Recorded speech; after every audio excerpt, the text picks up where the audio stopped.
नमस्कार दोस्तों, मैं प्रदीप शर्मा आपके अपने परिवार गोविल पॉइंट में आप सभी का स्वागत करता हूं।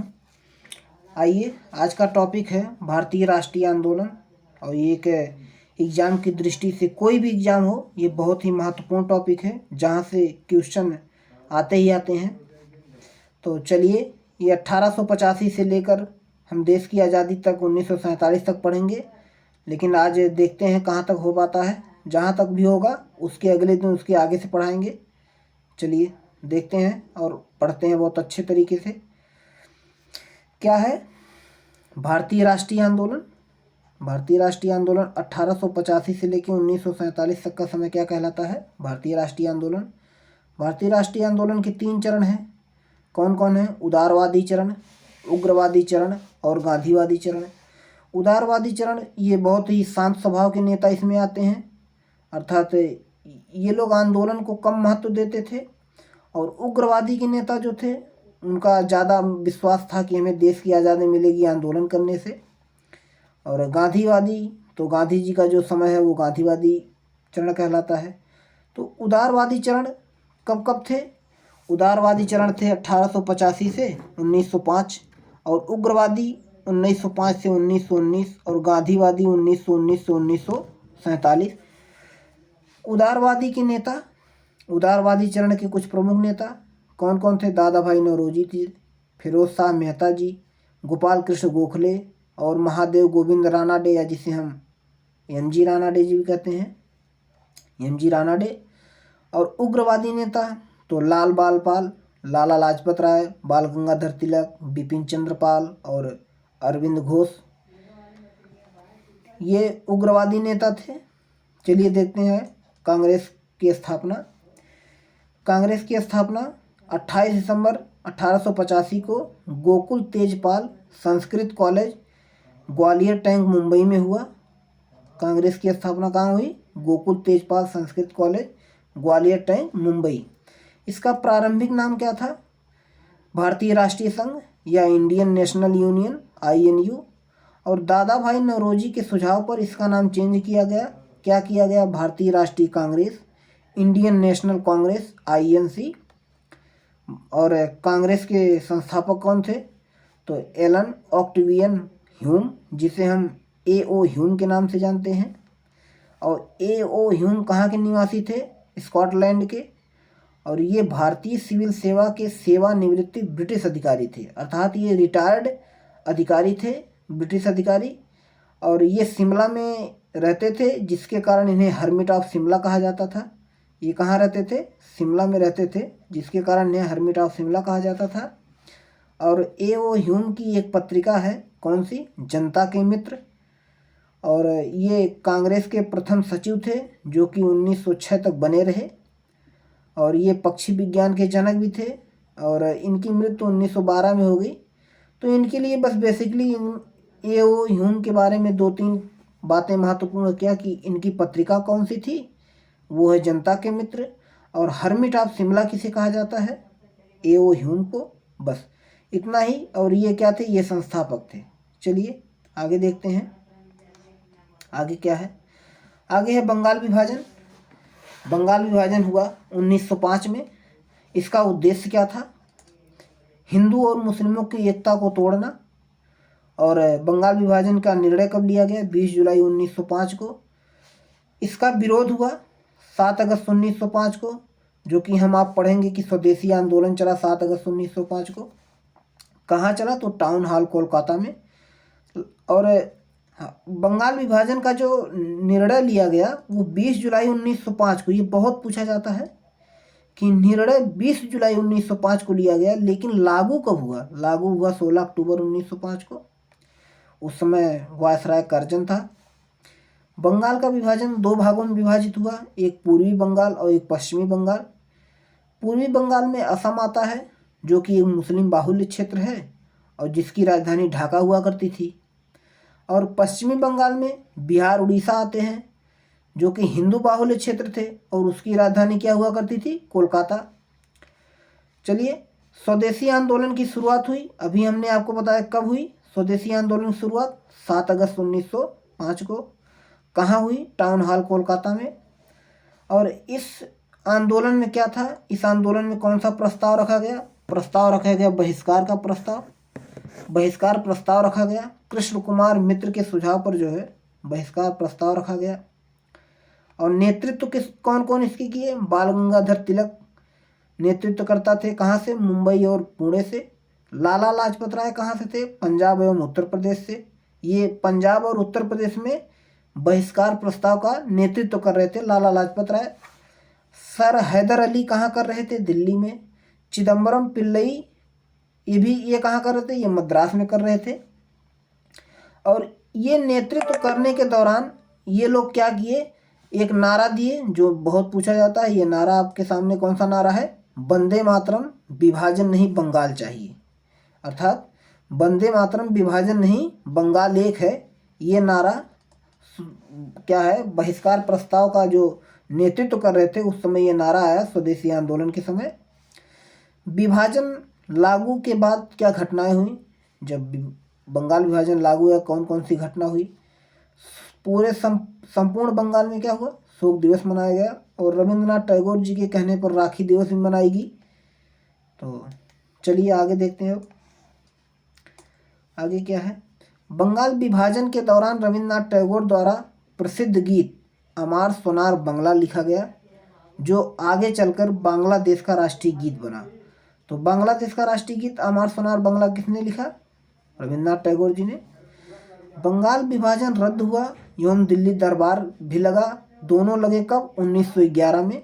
बंगाल विभाजन रद्द एवं दिल्ली दरबार कब हुए? 1911 में। दिल्ली दरबार का आयोजन हुआ कब हुआ? 12 दिसंबर 1911 को दिल्ली दरबार का आयोजन हुआ। और क्यों किया गया? क्योंकि जॉर्ज पंचम उस समय इंग्लैंड का जो सम्राट था वो दिल्ली आ रहा था, तो उसके स्वागत के लिए जो है यहाँ हार्डिंग द्वितीय था यहाँ का वायसराय, वो उसके आने के स्वागत में जो है दिल्ली दरबार आयोजित करवा रहा था। कब? 12 दिसंबर 1911 को। तो इस दिल्ली दरबार में निर्णय क्या क्या लिया गया? कौन कौन सी बातों को निर्णय दिया गया? बंगाल विभाजन रद्द किया गया। फाइनली बंगाल विभाजन जो हुआ था उसे रद्द कर दिया गया। और भारत की राजधानी जो कि पहले कोलकाता थी और उसको दिल्ली ले जाने के लिए उसकी घोषणा की गई कि भारत की राजधानी अब से दिल्ली होगी। कब घोषणा की गई? 1911 में। और फाइनली 1 अप्रैल 1912 को भारत की राजधानी दिल्ली बन गई। 1912 में बिहार को बंगाल से अलग कर एक अलग प्रांत बनाया गया, अर्थात पहले बिहार भी बंगाल में आता था और बनाया गया, जिसमें वर्तमान में उड़ीसा और झारखंड भी शामिल था। आज उड़ीसा और झारखंड अलग हैं, ये पहले बंगाल में ही थे। तो ये 1912 में बिहार को जब अलग किया गया तो बिहार के अंतर्गत उड़ीसा और झारखंड भी आते थे। आज ये अलग राज्य हैं भारत के। चलिए आगे देखते हैं। आगे है मुस्लिम लीग।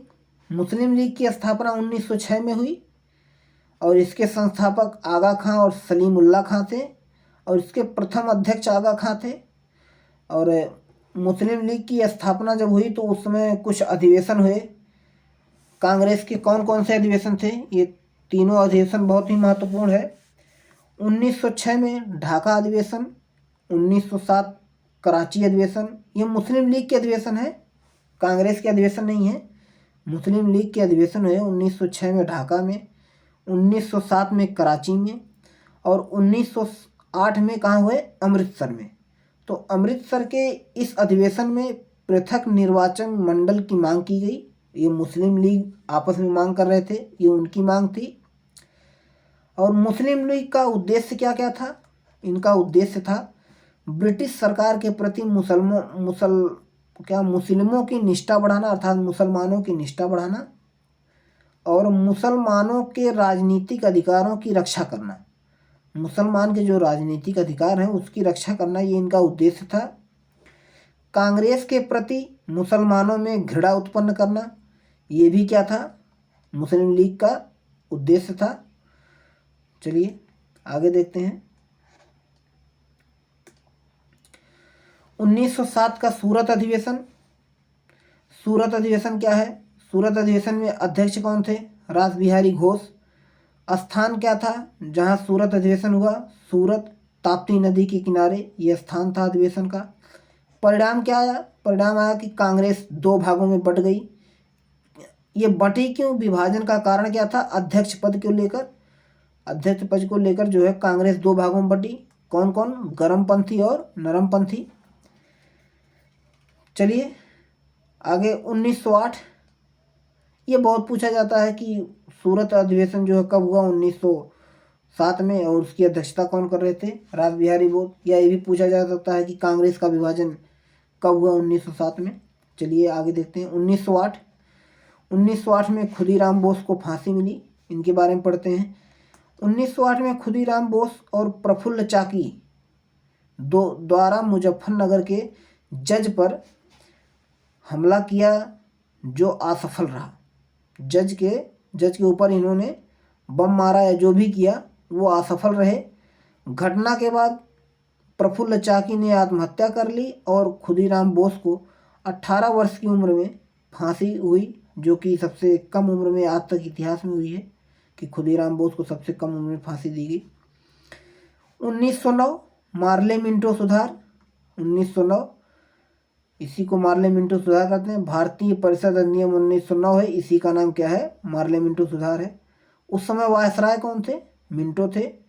और ब्रिटिश सरकार की इस अधिनियम द्वारा मुसलमानों के लिए पृथक निर्वाचन, अर्थात ये जो अधिनियम आया, ये अधिनियम कहता है कि फूट डालो और राज करो। इन्होंने ही इस चीज़ को अपनाया और इन्होंने क्या किया कि मुसलमानों के लिए पृथक निर्वाचन मंडल की मांग कर दी।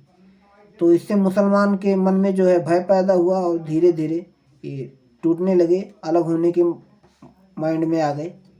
चलिए फिर आते हैं गदर आंदोलन 1913। इसका उद्देश्य क्या था?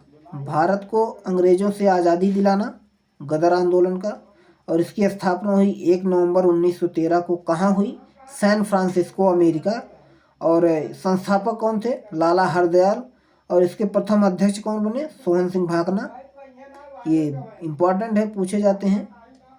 अच्छा, फिर पहला पॉइंट इसमें क्या है कि 1 नवंबर, सॉरी ये 1913 है। 1 मिनट, इसमें थोड़ी सी मिस्टेक हो गई है दोस्तों, ये 13 नहीं है, ये 1913 है। यहाँ 1913 है, ये 13 नहीं है, ये 1913 है। 1 नवंबर 1913 को गदर पत्रिका उर्दू में जारी हुई, जो कि साप्ताहिक पत्रिका थी। और यह पत्रिका आगे चलकर 9 दिसंबर 1913 से गुरुमुखी लिपि, जिसे हम आज की दुनिया पंजाबी की कहते हैं, पंजाबी में भी छपने लगी। और इस पत्रिका का प्रथम पृष्ठ अंग्रेजी राज्य का कच्चा चिट्ठा नामा से छापा जाता था। अर्थात ये जैसे पत्रिका होती है, ये पत्रिका है, तो पत्रिका की क्या है? पहले पन्ने पर ये पत्रिका है। पत्रिका के पहले पन्ने पर क्या है? अंग्रेजी राज्य का कच्चा चिट्ठा, इस नाम से छापते थे। और ये 2 भाषाओं में, कौन कौन सी भाषा? उर्दू और पंजाबी या गुरुमुखी, जो भी कहो। उर्दू और पंजाबी दोनों भाषाओं में छपती थी। उसके बाद 1913 के बाद 1914, जो कि प्रथम विश्व युद्ध शुरू हुआ। और प्रथम विश्व युद्ध 1914 से 1918 तक चला। भारत और ब्रिटिश के दृष्टिकोण से ये युद्ध था। प्रथम विश्व युद्ध में क्या हुआ कि यूरोपीय शक्ति, अर्थात जो यूरोपीय देश थे, वो 2 भागों में बट गए। पहले अलग अलग गुट था। पहला गुट था ऑस्ट्रिया, जर्मनी, इटली और तुर्की। सेकंड ग्रुप था फ्रांस, रूस और इंग्लैंड। तो उस समय भारत का वायसराय कौन था? प्रथम विश्व युद्ध के समय भारत का वायसराय कौन था? Lord Hardinge. 1915 में 9 जनवरी 1915, ये डेट आप लोग याद रखिएगा, यहाँ लिख देता हूँ। 9 जनवरी 1915, 9 जनवरी 1915 गांधी जी भारत आए। और इनके आने के उपलक्ष्य में ही भारतीय प्रवासी दिवस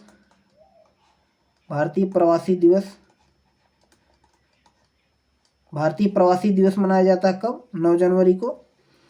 गांधी जी ने प्रथम विश्व युद्ध में ब्रिटिश सरकार की युद्ध में आर्थिक एवं सैन्य मदद की। ब्रिटिश सरकार गांधी जी से खुश होकर गांधी जी को कैसरे हिंद की उपाधि मिली। क्या है? कैसरे हिंद की उपाधि गांधी जी को कब मिली? प्रथम विश्व युद्ध के दौरान। किसने दी? ब्रिटिश सरकार ने क्या दी? कैसरे हिंद की उपाधि दी गांधी जी को। किसने? ब्रिटिश सरकार ने। चलिए आगे।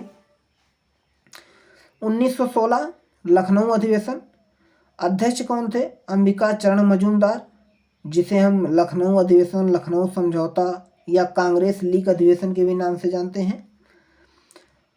अध्यक्ष कौन थे? अंबिका चरण मजूमदार। परिणाम क्या था? नरमपंथी एवं गर्मपंथी में एकता हुई। जो कि 1907 में अलग हुए थे वो 1916 में एक हो गए।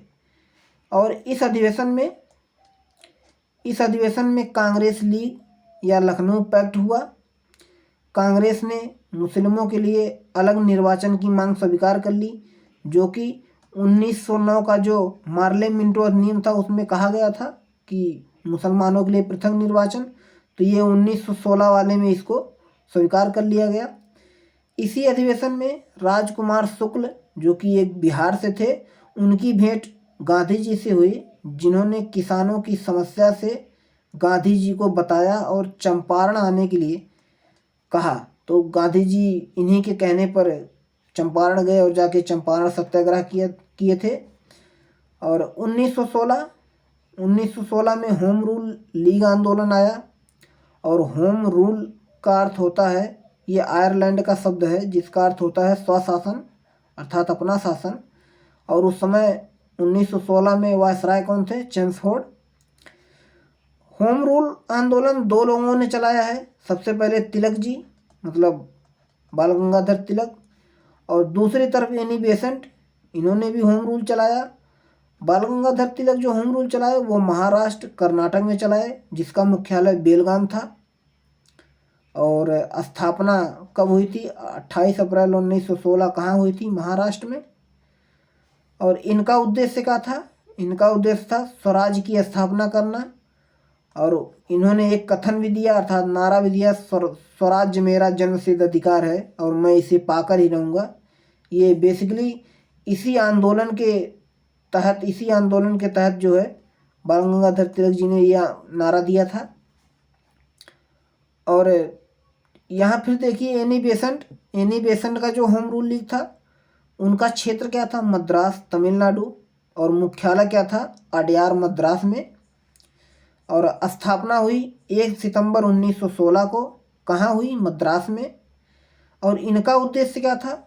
स्वशासन की स्थापना करना। और इनके सचिव कौन थे? George Arundale. इनके सचिव थे जॉर्ज अरुंडेल। 1917 में आंदोलन की बढ़ती लोकप्रियता को देखते हुए ब्रिटिश सरकार ने इसका दमन कर दिया, अर्थात ये आंदोलन चल नहीं पाया, इसको अंग्रेज़ों ने दबा दिया। इस आंदोलन का उन्होंने दमन कर दिया।